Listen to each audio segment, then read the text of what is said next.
오늘 일단락된 론스타 사태 소식으로 뉴스룸을 시작합니다. 우리 세금으로 론스타에 약 2,800억 원을 배상하게 생겼습니다. 이자까지 합하면 3천억 원 정도입니다.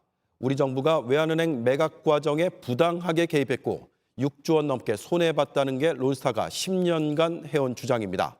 하지만 다 받아들여지지 않았습니다.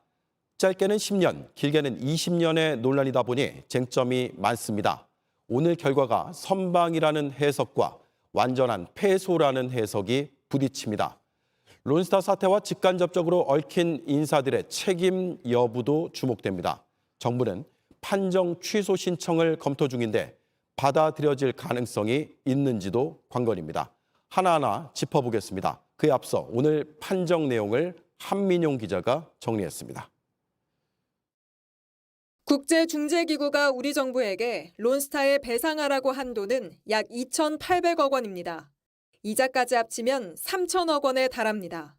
론스타가 외환은행을 팔 때 우리 정부 때문에 비싼 값에 팔 수 있는 시기를 놓쳐 가격이 떨어졌다는 주장이 일부 받아들여졌습니다.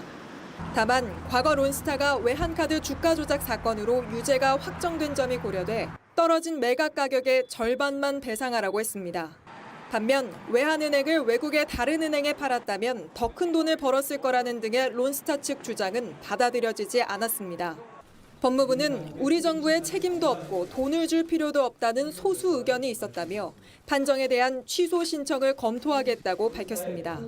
론스타가 달라고 한 6조 1천억 원 중 4.6%만 인정된 점도 강조했습니다. 론스타 청구를 대부분 기각했습니다.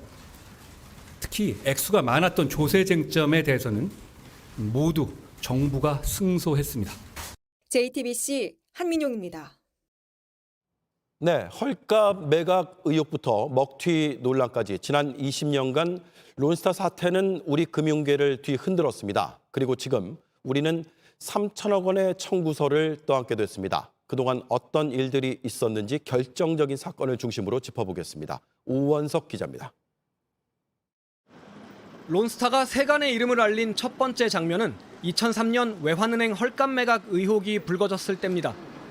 당시 은행법상 금융자본만 은행을 인수할 수 있었는데 국제결제은행 BIS 기준 자기자본 비율이 8% 미칠 정도로 은행이 부실할 땐 예외였습니다. 이강원 전 외환은행장은 금융감독원에 보낸 팩스 5장을 통해 외환은행의 BIS 비율은 6.16%라고 보고했습니다. 이를 근거로 재정경제부는 론스타의 외환은행 인수를 승인했는데 외환은행을 론스타에 빨리 넘기기 위해 자기자본 비율을 일부러 낮춘 게 아니냐는 지적이 나왔습니다. 론스타가 외환은행의 인수 자격이 없는 부적절한 주체였다는 사실이 끊임없이 드러났습니다.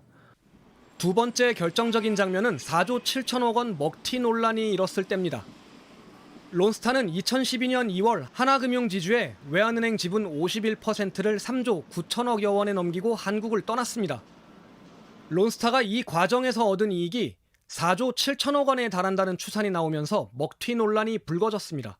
론스타에 너라는 금융당국 박수하라! 박수하라! 금융당국 박수하라! 세 번째 장면은 론스타의 ISDS 소송입니다. 한국을 떠났지만 론스타는 2012년 한국 정부를 상대로 6조 1천억 원을 배상하라며 투자자 국가 분쟁 해결 ISDS 소송을 낸 겁니다. 또한 우리 금융당국의 개입으로 인하여 인하된 가격의 외환은행을 매각함으로써 손해를 입었다고 주장하고 있습니다. 외환은행 지분을 약 6조 원에 팔 수 있었는데 한국 금융당국의 결정이 늦어지는 사이 주가가 떨어져 원래보다 싸게 팔아야 했다는 주장이었습니다. JTBC 오원석입니다. 론스타와의 20년 악연엔 모피아라 불리는 경제 관료와 검찰의 심장부였던 대검 중수부가 엮여 있습니다. 그때 그 사람들이 지금도 우리 정치와 경제의 일선에 있습니다. 20년 동안 누가 어떤 역할을 했는지 살펴보겠습니다. 정원석 기자입니다. 먼저 정부가 2003년 론스타의 외환은행을 매각할 당시부터 보시죠. 1조 3,800억 원에 팔면서 헐값 논란이 일었습니다. 당시 론스타의 법률 대리를 맡은 곳은 김앤장인데 한덕수 국무총리는 김앤장의 고문이었습니다. 정부가 매각을 결정할 당시 경제부총리는 김진표 현 국회의장입니다. 추경호 경제부총리는 당시 재경부 은행제도과장으로 론스타 매각의 실무 책임자였습니다. 그런데 국회와 시민단체에서 외환은행 헐값 매각 의혹을 제기하면서 검찰이 수사에 나섰습니다.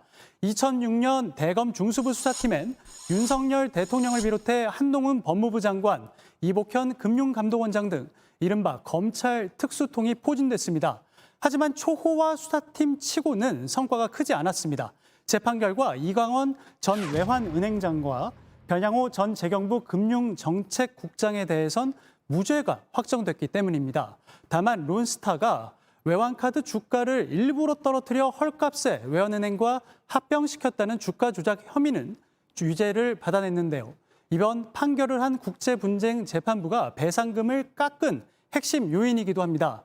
이후 2012년에 론스타가 외환은행을 하나금융에 팔 때 추경호 부총리가 또 등장합니다. 당시 매각을 승인한 금융위의 부위원장을 맡고 있었습니다.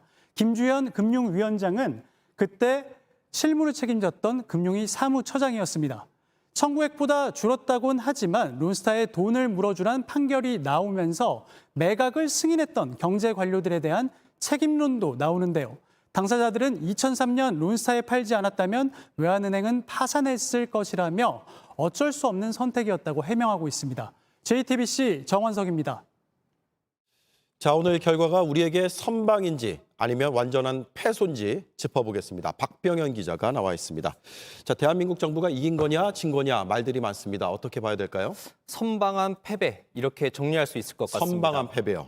맞습니다. 액수로만 따지면 선방. 그런데 그 내용을 보면 일부 패배라는 겁니다. 이 정부 측은 론스타가 원래 달라는 돈이 6조 1천억 원 정도인데 이 중 4.6%인 2,800억 원만 주면 된다고 밝혔습니다.